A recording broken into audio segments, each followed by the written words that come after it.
department of human place. He's also an adjunct faculty at the Health and Medical Science department at the University of Copenhagen. And we know him because it's very well known in the Ubiquitous community, and he has really set the agenda of mobile health in Europe and most importantly internationally. So, before this. Thank you very much, Cecilia, and thanks for inviting me to come here and talk a little bit about what I'm doing. And thanks for the introductions. This is one of the things that happens when you grow up in academia. You get more and more affiliations, and you have to put more and more logos on your slides. But basically, I'm trying to work at the intersections between sort of the technical science and the medical sciences. So just a few more words of my background. I have I'm affiliated primarily with the Technical University in Denmark, the Department of Health Technology, which is a completely newly formed department that is looking specifically into health technologies from a very multidisciplinary point of view. But I'm also affiliated with the Department of Public Health at the medical school in Copenhagen.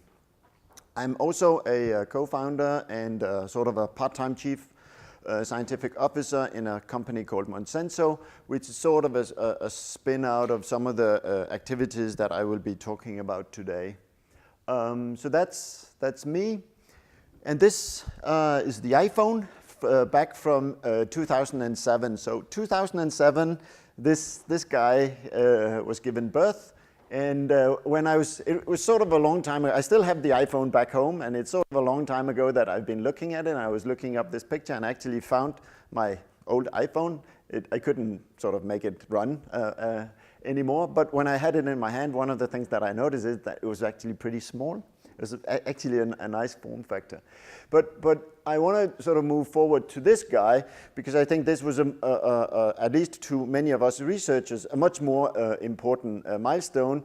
And that's the reason why I entitled my talk here as sort of looking back at a decade of research in mental health and mobile health, is because in 2009, sort of the first working version of the Android phone came out. So this is an HTC. So this was basically the HTC and Google got together and made the first sort of working phone with the Android operating system.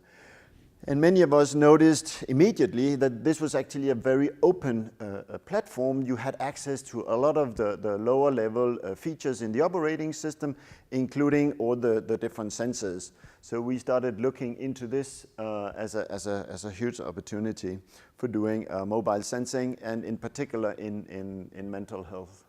So some of the things that I wanted to talk about in this talk is I want to talk about some of the research that we started back then, which is called the Monarca project. For some of you, this is very familiar. Maybe for some of you, it's less familiar, but I just want to use this as a case study of what we've been doing in terms of mobile sensing over the last 10 years. And then recently, together with some friends and colleagues, we've been sort of taking a greater look at the last 10 years. So actually, together with Alex Matic from Telefonica Research, we sort of came to talk one evening at a conference saying this is actually 10 years ago that all of this started. And we wanted to sort of look what kinds of technologies has been done within the mental health space for the last 10 years. So we wrote that up, and I'm going to share you some of this. We just submitted the paper, so it's not out there yet, but I can share with you some of the findings that we had. And then I'm going to sort of wrap up and talk a little bit about what we're doing right now and what we sort of think we will be doing for the next, I don't know whether it's going to be 10 years or how long it's going to be. But I'm going to talk a little bit about how we're trying to move from apps to platform. I've already been talking to some of you, and I'm trying to explain some of the things that we are trying to do in this platform work. We want to move from sensing to intervention, and we want to move from sort of small pilot studies to sort of larger clinical uptake. So that's what I plan to talk about. So just going back to Monarca. Now I call this an adventure into ubiquitous computing research in mental health. So the outset of this project was that some of these figures came out. So I think this is a WHO study that came out in 2004 or 5. So, and it was updated in 2012, and it's had a recent update also lately. So it's basically WHO on a regular basis calculate the global burden of diseases. And the global burden of diseases, it's a fairly technical term, but it basically comes down to that they try to calculate what's the cost of different kinds of diseases. So costs is typically associated with inability to work or inability to study, or sort of in general sort of being a burden to the public or the general health system.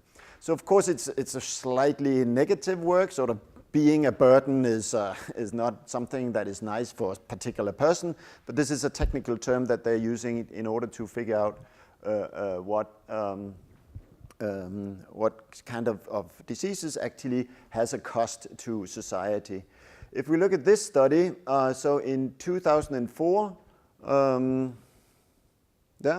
we have depressive disorders. Already back then, it was sort of on a third place in terms of cost to society. And what they were sort of finding was that, this happens sometimes. Okay, we're back in business.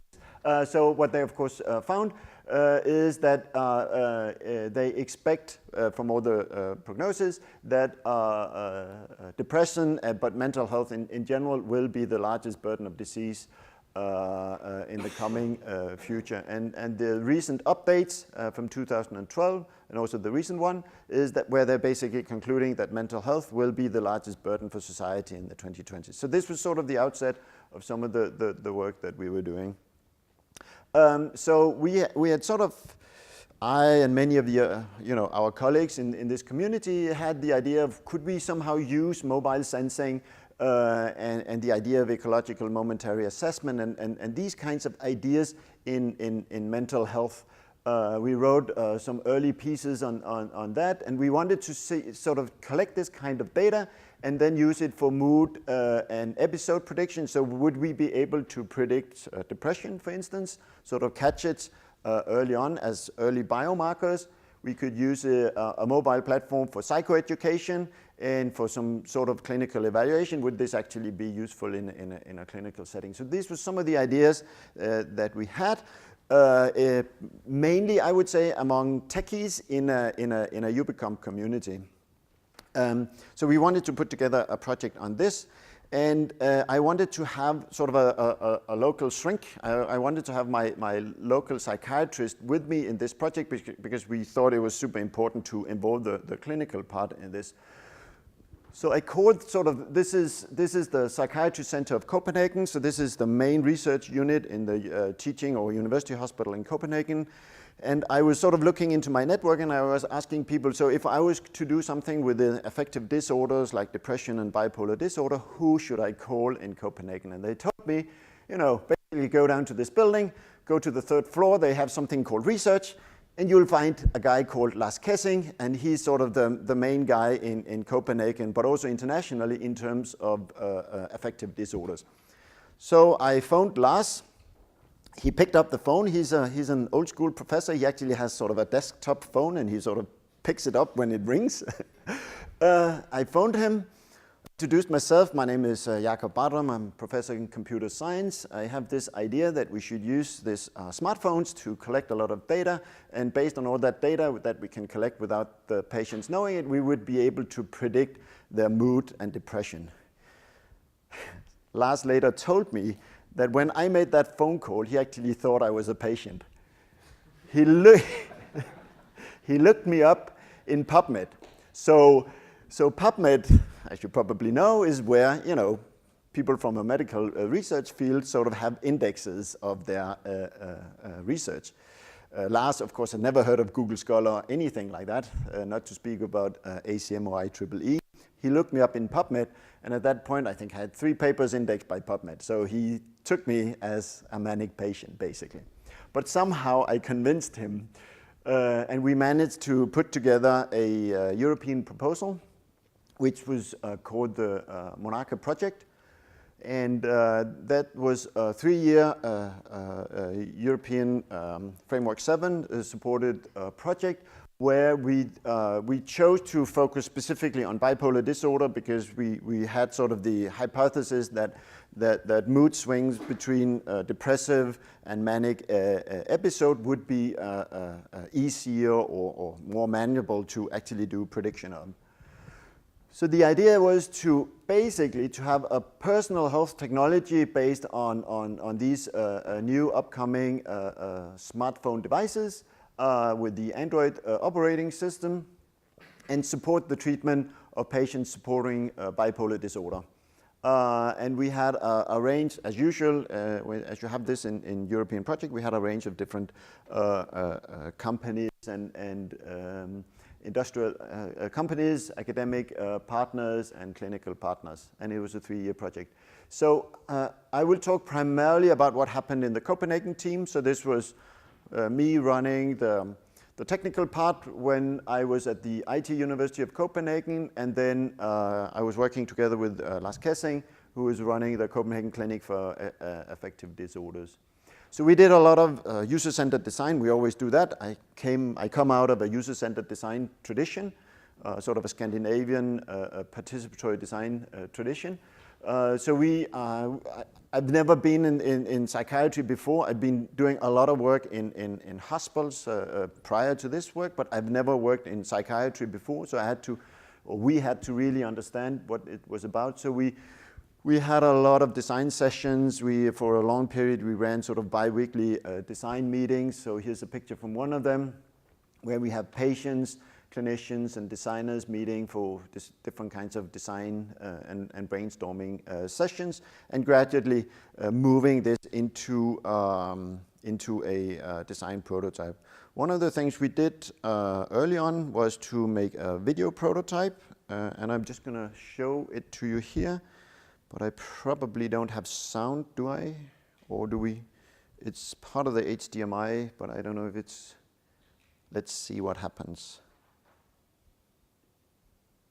Monarca is a personal monitoring system that supports the treatment of bipolar disorder. Bipolar disorder is a mental illness characterized by recurring episodes of both depression and mania. Through psychoeducation and psychotherapy, patients learn to identify their own symptoms and manage the illness throughout their lifetime. Monarca is a monitoring tool that supports this process. A patient inputs self-assessment data such as mood, sleep, and symptoms. Objective measures are also collected through the phone to help determine the patient's level of activity. Daily reminders help the patient enter data on a regular basis. If the reminder rings at an inconvenient time, a snooze button feature allows him to delay self-assessment. He is reminded later and takes a few moments to input his data on a simple touch interface. Later, the patient can review his data on a computer. Charts and graphs help him visualize his data over time. He can identify patterns and correlations in his mood, sleep, symptoms, and level of activity. His psychiatrist also has access to the data for analysis. During psychotherapy, rather than relying only on his memory, the patient and his doctor have rich and detailed data about his mood and behavior to discuss, and they can use Monarca as a reference point. This system was developed at the IT University of Copenhagen in Denmark as part of the Monarca European project. Yeah. Good. So, as you could probably hear in the video, but here's just a recap of it. So it basically had sort of different core functionalities. So we did self-assessment, so we had a daily mood score. We actually spent quite a lot of time in developing this simple mood score system. Today it sounds weird that we spend a lot of time doing that, but you have to remember, but at that time, sort of the standard way of assessing mood from a psychiatry point of view is to ask patients to fill in, 20-item questionnaires and these kind of things. And if we took a 20-item, I think 22 BDI item questionnaire and put it into a phone, it would be completely useless. So we did a lot of design in order to make it extremely user-friendly and easy for the users to actually use. So there was a lot of sort of self-assessment in terms of mood, sleep, stress, and medication. There was, so sort of looking like this. We also did all the sensor sampling, so we tried to collect as much data as possible, and we sort of categorized that into these 4 buckets. So we did physical activity in terms of accelerometer and movement data, mobility in terms of GPS and cellular sort of GSM cell tower information, social activity in terms of who the patient were calling, how long they were calling, who initiated the call, and these things. We were also collecting SMS data. You have to remember these were early days and still in Scandinavia, so people were still using SMS quite a lot. We can't rely on this data anymore because everybody is on other messaging platforms. Then general phone usage. Turns out that your phone usage turned out to be pretty strong indicators of your sort of mood and level. And then voice data, we were collecting voice data. We were not recording what people were saying, but we were doing sort of spectral and analysis of tonation and these things when people were using the phone. In terms of feedback, we worked quite a lot with the users on providing something back because we didn't want just to make a sensing platform. We really wanted the users to have something back and not just have a sensing. So a lot of our colleagues in Ubiquitous were doing a lot of sensing platforms, but we were really keen on making sort of a complete app for the patient so the patient would also gain something from it. So we did all sorts of things. We did sort of historical visualization of data. We built in a small medication module. Not that we were tracking medication in any sense. It was just something that the patient really wanted, to have small reminders on medication. And we did some things where, based on some of the machine learning analysis we did, we tried to point to people what are the things that seems to be mostly influencing your mood these days. So we tried to do some of these things. Some were more successful than others, and I can tell long stories about why some of it worked and why some didn't work. I'm going to skip that. The last thing we did was try to do mood forecasting. That was sort of the core of the project, or some of the core of the idea of the original project.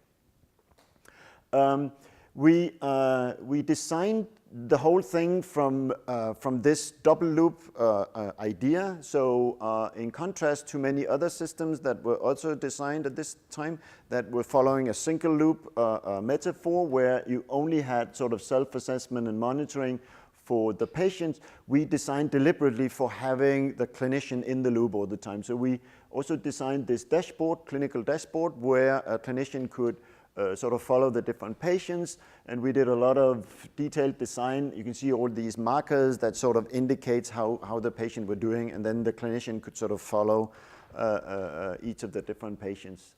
So that's an important part of the system. We haven't actually been writing a lot of this because it's sort of just as usual a web platform or web portal. But in trying to understand Monarca, I think this double loop setup is a really important part. And I think going forward, which is some of the things I'm going to talk about later, is that understanding this sort of socio-technical setup of these kinds of technologies is super important. So here's Hanne. Hanne was the clinical nurse who was looking over all the patients. She's looking here at the web portal, the clinical portal on data for a particular patient. She could, of course, call the patient if there's a need for it. It is, after all, also a phone, which is quite convenient. And here's some of the data that she's looking at. So there's different color codings for the different. So this is mood, this is activity, this is sleep, this is medication, and she can sort of, by doing some sort of pattern. So there's no machine learning or anything in this. This is just human pattern recognition on these different kinds of symbols. And here's sort of the mood, how the mood is doing. The most important thing that they were following was the daily mood score. And what we were trying to do was this 5-day forecast. So we were trying to do like a weather forecast, a 5-day weather forecast of the patient to see, based on the historical data, could we sort of see how people would be doing the next 5 days. And this caused a lot of discussion in sort of the design group, because what should we do with this information? Is this something we would show to the patient? And after long discussions, we decided not to do that, because that can be sort of a fulfilling prophecy, that if you show a patient that you probably are going to be depressed the next 5 days, that is in itself a fairly depressive message, right? So we decided, for ethical reasons, and also because the clinicians thought it could actually be dangerous, that this was information only shown in the clinical portal, so it was only information available to the nurse. And I think that was a good decision, and this is a decision that we have kept. So the system is still being used, and we have kept it this way. Also because when we do sort of analysis of the accuracy of these predictions, they are sort of all over the place at this moment. But the nurse definitely said that these kinds of graphs, looking at the historical graphs, but also sort of what the machine sort of thinks, was useful. But it was just one bit of information in sort of the bigger picture. Okay, so in terms of evaluation, we tried to do different kinds of clinical trials. So we have been doing mainly 3 clinical trials as part of the Monarca project. So we did 2 feasibility studies, or 2 sort of clinical trials, feasibility trials, so we actually developed the system in 2 versions. So we had a feasibility study of each of them. And then the clinicians wanted to do a randomized clinical trial, and I can give a complete separate lecture on all the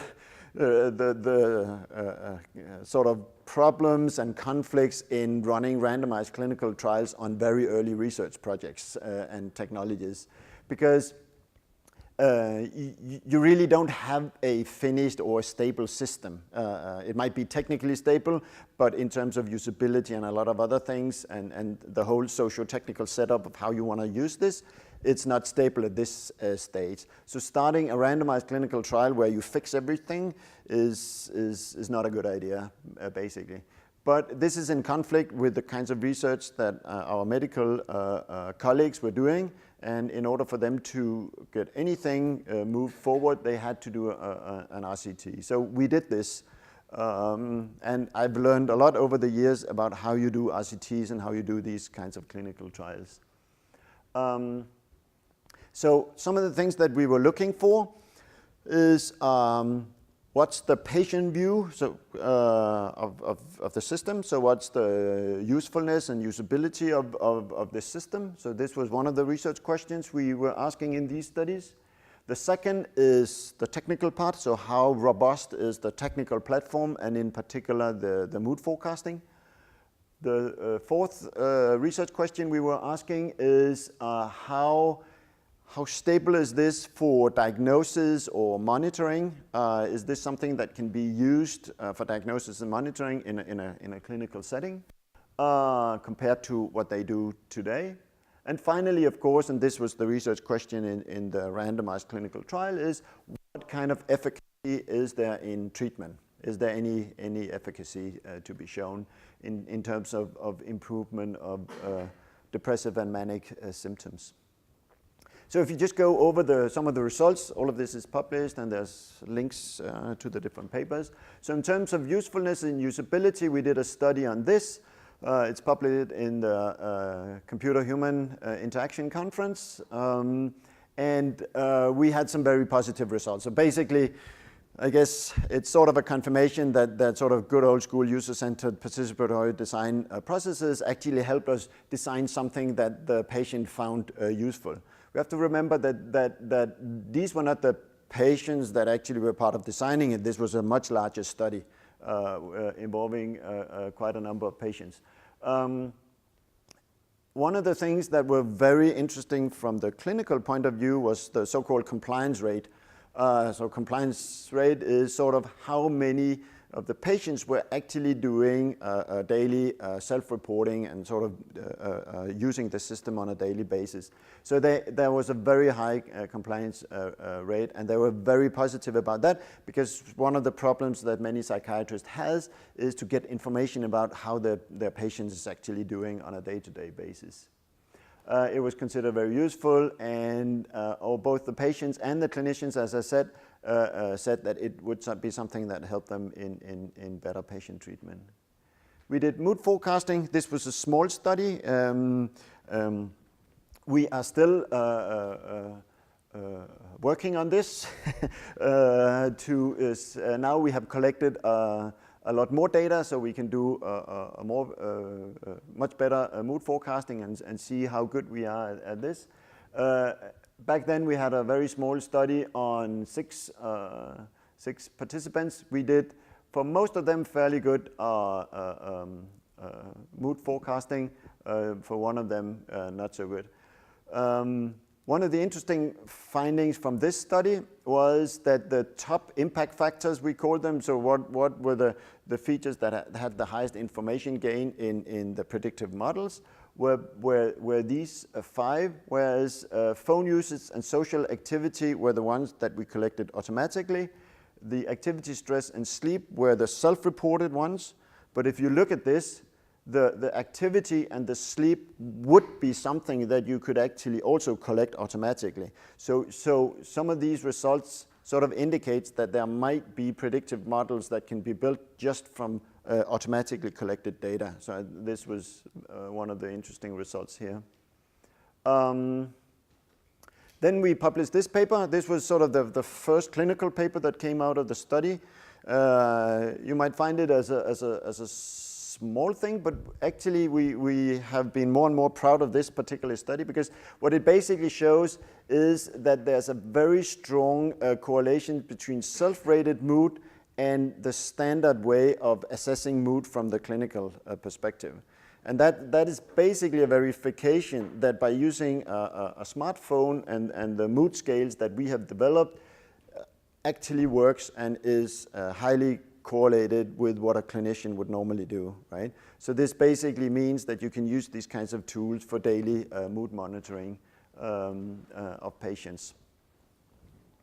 So that made sort of the clinician conclude that smartphones can provide an easy and objective way to monitor illness activity and could serve as electronic biomarkers in depressive and manic symptoms in patients with bipolar disorder. And some of these results started to now float out. Instead of publishing this at CHI and Ubiquitous and these venues, some of these papers started to float out in the psychiatry journals.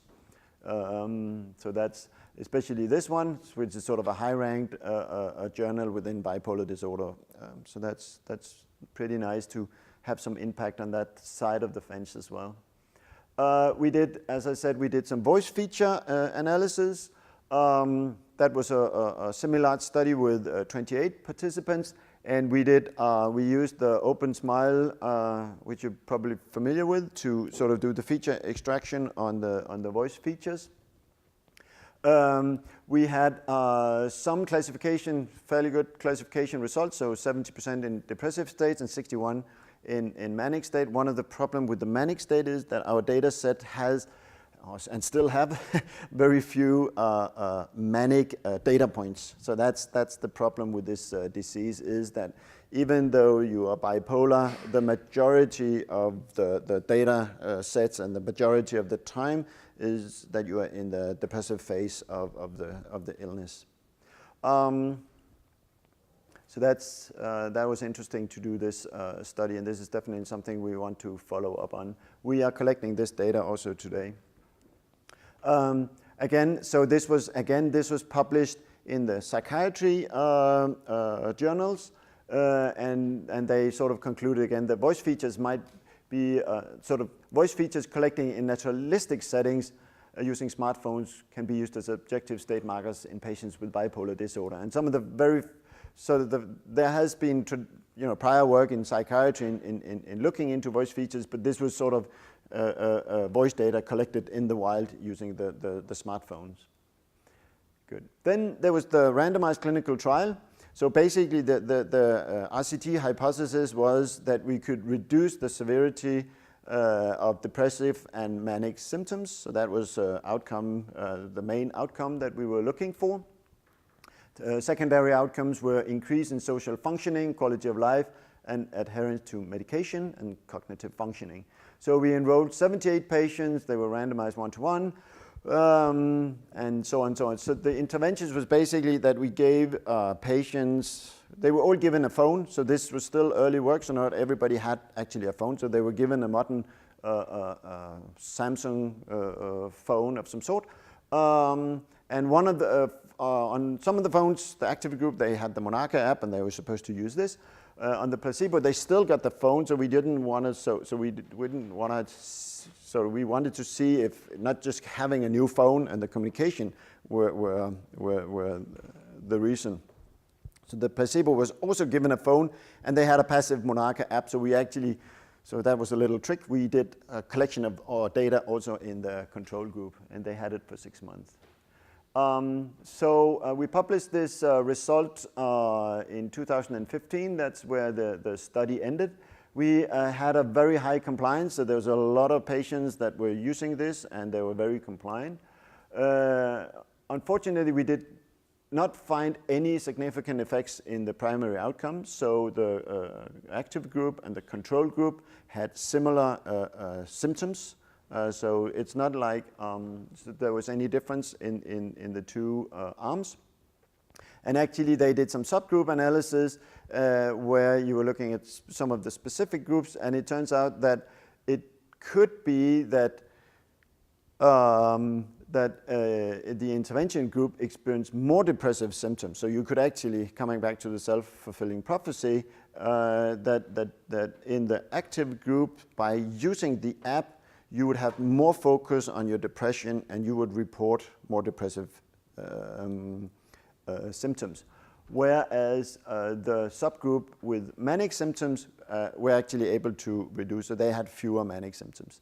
So this is a well-known phenomenon in psychology. It's called rumination. So once you sort of start thinking about your own depression, you can get into rumination, and you can sort of stay there. So basically the status is that we have very high compliance. It's very useful and scalable. We have mood forecasting up and running, and some sort of classification seems promising. We have correlations to clinical ratings on a number of occasions, but we don't have any clinical evidence in terms of treatment. So as I normally say, you don't get well, but just getting an app, right? So if you sort of look back and in more general on what has happened during the last 10 years, I think mental health, as we can see, is gaining a lot of momentum. So there's a lot of different research projects going on, and there's a lot of several sort of more commercial application and initiatives going on. There are a number of more clinical researchers that are starting to look into this. There are different pilot studies being run. There are different randomized clinical trials run, and there's even some meta-studies available right now. And it has a big focus. It has a big focus here in the UK. So mental health is a big problem in the UK, like in the rest of the world. It is in the US and also in a Danish context. So if you just look at, so this is the National Institute of Mental Health. So they've actually started looking very much into this in the US, and they have a web page where they are discussing the role of technology. And if you look into clinical.gov and you look for how many clinical studies that are registered right now in sort of the intersection between mental health and apps, you have 227 active studies running right now. So it's definitely an area that is gaining a lot of momentum. So we asked ourselves, so what has happened over the last 10 years in terms of mental health technologies? What have been designed? So we did a systematic review of all the different technologies. And mind you, we were looking for systems or technologies and not studies, because we were, as system people, interested in what has been done. And this was, it had to be sort of peer-reviewed literature, sort of technical literature, mobile and wearable technologies, sort of in the Ubiquitous space, and it should be sort of focusing on mental illness as defined by the ICD-10 classifications. So we found 45 different systems.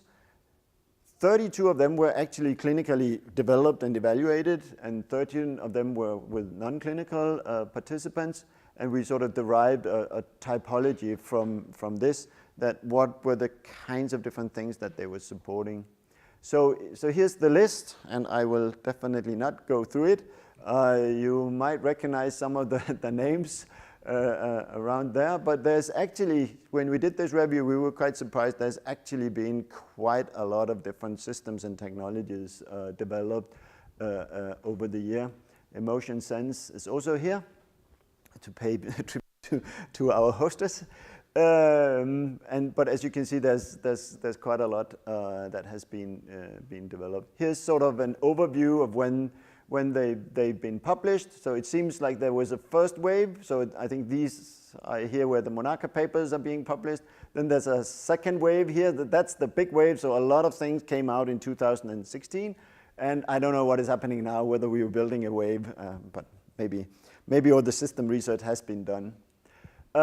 Here's sort of a breakdown on the different sort of main components. So the vast majority of all the system has been focusing on sensing.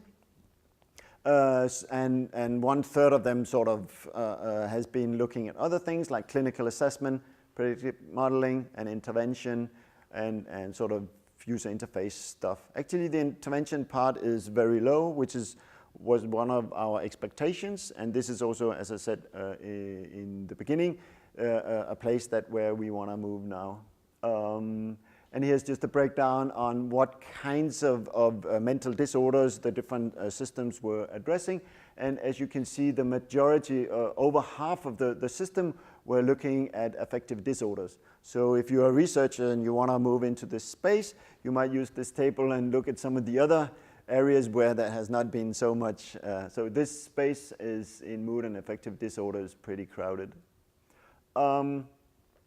Another review we did was to look into, so there's been a lot of discussion on what's the relationship between the sensing data and the mood features. So we did a similar systematic review where we were trying to look into behavioral features that were collected from mobile and wearable devices and their correlations to depressive mood symptoms.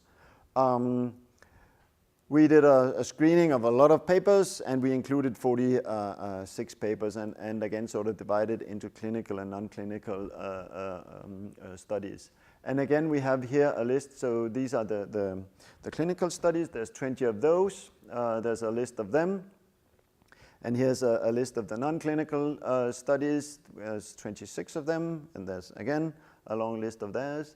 And what we found, and there's a lot more details in the paper, is that there are different categories of sort of objective sensing that has strong correlations to mood. So for instance, physical activity, 46% of all the studies, a lot of the size of the circle indicates the number of studies. So a lot of these studies had significant findings, or almost half of them had significant findings in correlations between physical activity and mood, and similar for some of the others.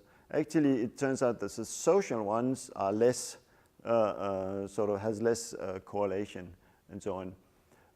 So this was some of the findings in the study. We also did this mapping where we can, it requires a little bit of explanation, so maybe we can look at this into the in the paper. But basically, we were trying to figure out what are the correlation strength, so either sort of -1 or +1, in terms of the different features. So in this case, we can see that location features and activity features has a very sort of unique negative correlation with depressive symptoms.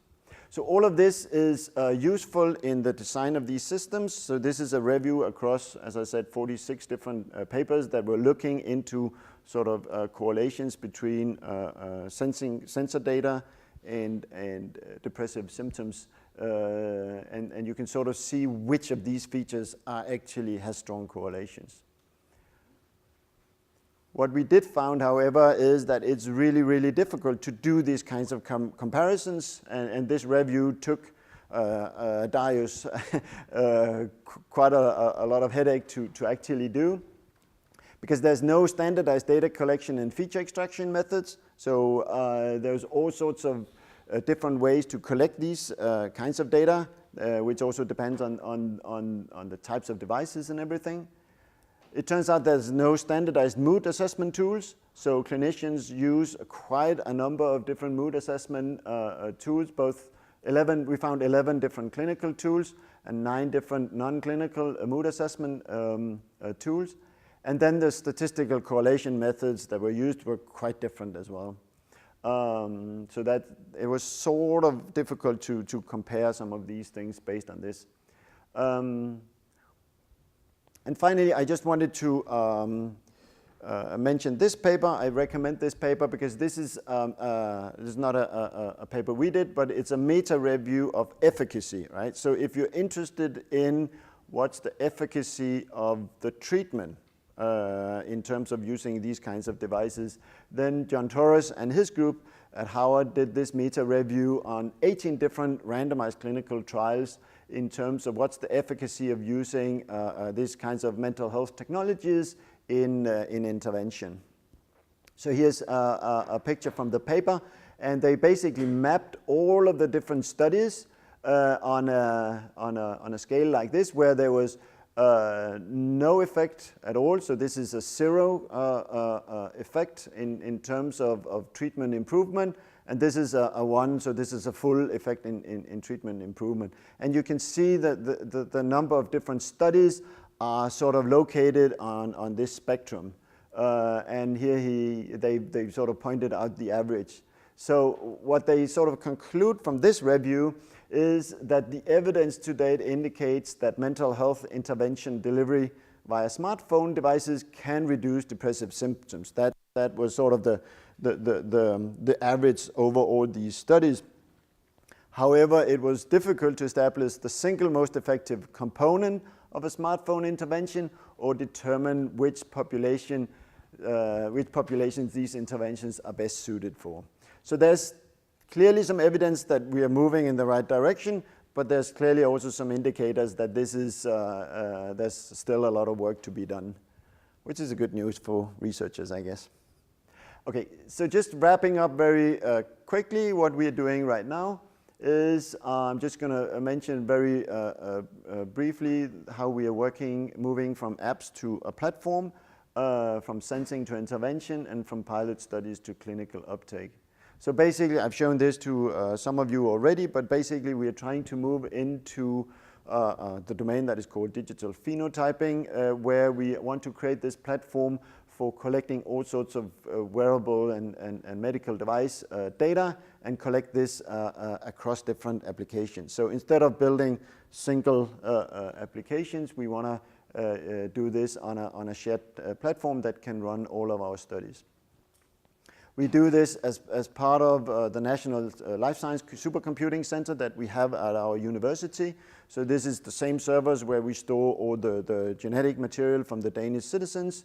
And we hope in the long run that we would be able to collect this behavioral and health data and run studies with genetic data as well. As I said, the idea is to use the same platform for a number of different diseases. So clearly, we would continue doing our work in psychiatry, but we've also lately moved into cardiovascular diseases and diabetes. So we have a big project starting up with Roche, which started this year, where we're doing continuous glucose monitoring, for instance. We would still be sampling all the mood data as well, so we hope to be able to sort of collect all the data from the many different studies. We are putting some of our software component out as open source. I've also been talking to some of you about this, so if you're interested in hearing about this, please let me know. And here's just an example of how we use this platform to build sort of the new generation of mental applications. So this is an intervention application where we're trying to support cognitive behavioral therapy on the app. So this is a paper that is coming out at Pervasive Health in 2 weeks' time or something like that, where we're trying to support behavioral activation as an intervention technique. And this is going to be part of this project where we're trying to do another RCT. So the good thing about when you work with clinicians is that if the first RCT doesn't work, then you just roll another one. So we're rolling another one where we are trying to sort of come up with a better setup. And what we really think now is that I don't think that by using an app you can actually improve on the mental conditions or the symptoms in mood disorders, but what you can do is you can actually help people to sort of help themselves, and some of the things where you can do is actually to avoid readmission. So this is the kinds of outcome measures you would look into.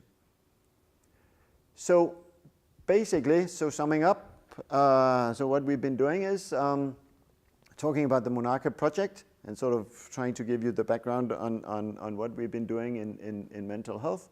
And then, as I said, we've been looking into different reviews, and there are pointers in the slides to the papers, where we've been trying to review both the technologies as well as sort of these correlation studies. And then, as I said, right now we're working on these 3 things. So we're working on a platform side where we can use this for collecting data across studies. We are trying to design technologies for intervention and not just for sensing. And then we try to figure out other ways of establishing a sort of clinical efficacy. I have to acknowledge all of these people, so we can keep this up there while I'm happy to answer any questions. Yeah.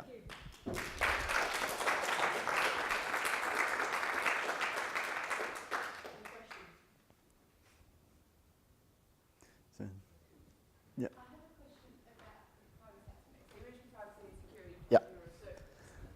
But what about the kind of implications for research more generally? So if you have situations where governments are phone providers or app providers or employers who might provide phones to employees have information that could be used to fix some of these mental health status and counseling.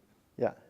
So the whole privacy and security question is almost like an entire talk in itself. It's a huge issue, basically. So I don't know exactly where you want me to go in this direction. So one of the reasons, which was also on the slide, why we're doing this CARP platform is exactly to address some of these things. But this is for our research purposes.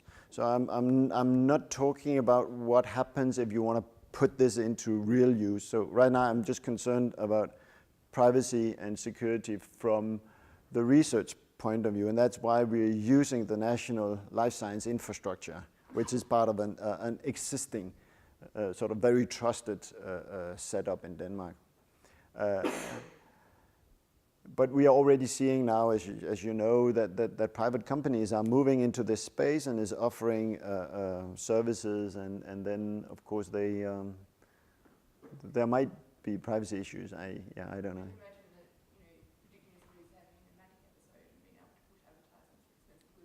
Yeah, you can. So I think a lot of these things also comes down to legislation. So you got the GDPR in place, fortunately, recently. So there's got to be a lot of legislation. So for instance, that you can't really, I don't know how it is here, but at least in Denmark, you cannot run, you cannot make a system like this, which is based on commercials, right? So you cannot run commercials in your app for medication, for instance. That would be completely illegal. So it also has to sort of look at this in sort of the more regulatory frames of stuff. But it's super important, yeah, no doubt about that, when you have these kinds of data. Yeah. I have a question on the data of your trials. Is this data available to the research community? How did you? So yeah, that's good and a delicate question. So I've learned a lot by working with medical doctors over the years, And one of the things is that this open access to data, which is sort of something that computer scientists do, and we have shared data sets and benchmark data sets and so on. This is not what they do. They don't share their data. They often have a cohort. They collect a cohort data, and that's sort of theirs. In terms of what we're doing on a practical level, we are the clinicians that are running the study are the data responsible from a GDPR point of view, and we are the data managers. So we basically operate the data management on behalf of them. So, so no, I don't think there's any. I've talked to some in the diabetes case. There is some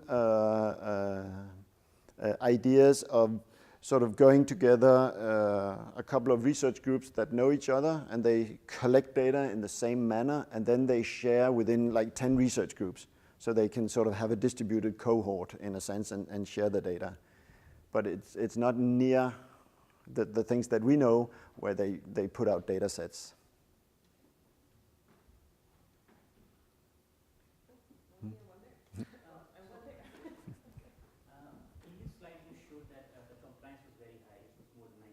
Yeah.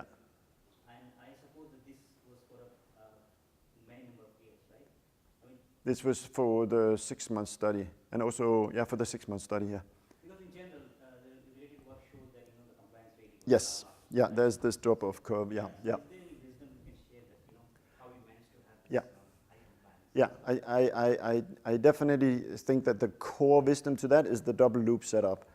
I've talked to many patients that basically says that the reason they find this useful, the reason they keep on using it and so on is, it's a nice tool and it gives you a historical overview, but what they all say is that they know that there's somebody looking over them. So one patient called the system his life jacket, right? So because he knew that if something would go bad, he would get a phone call from Henne, the research nurse, right?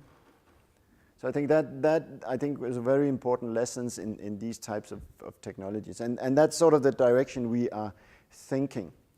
And I think here in the UK, I've read and seen that there's a lot of emphasis on having these call centers. So, and I think this is a good setup, actually having call centers where technologies like this would fit in, and there would be some trained nurses that could actually react if there was something happening. So we have a question here, question there, then maybe a question there. Yeah, okay. Yeah. I was wondering if you could kind of explain something more about the intervention project. So how did you choose? Yeah. How did you measure how effective the intervention was going to be in the first place? So this one? Yeah. Yeah. So that's a good question. We haven't reached that yet. So this is very early work. So the first paper that we're going to present at Pervasive Health is basically just describing the system, how we do. So this is basically a recommender engine that uses this idea. So behavioral activation is a behavioral therapy which has turned out to be extremely efficient. It's basically about trying to recommend or plan simple activities to get you going. So doing the dishes, going for a walk, going down to the cafe and getting a cup of coffee and these things. So this is the kind of things that we are recommending people. So right now we are writing up that the system basically just works. But you're absolutely right. We're trying to get our head around how would we actually test something like this. And there was a study in Sweden, which I think I will copy the test setup, where they basically, what they did was that in one arm they had treatment as usual, so you would meet the psychologist in this therapy form, I think it's every second week. So you'd meet the psychologist on a regular basis, and then in the active arm, you might call it, they were using the technology, and they were just reducing the number of visits to half or something like that. So it's more they're not as I basically learned over the last 10 years is that people don't get well by getting an app, right? They get well if you change the socio-technical setup of how you organize things. So if you could change things and improve on treatment, or you can reach more people by reducing the load of psychologists, that's where the technology helps. You don't get well by just tapping on an app. So I think that's how we are thinking about this right now, that we want to test it like that. So we're a bit over time. Yeah. Do you think you can ask your questions offline, perhaps later?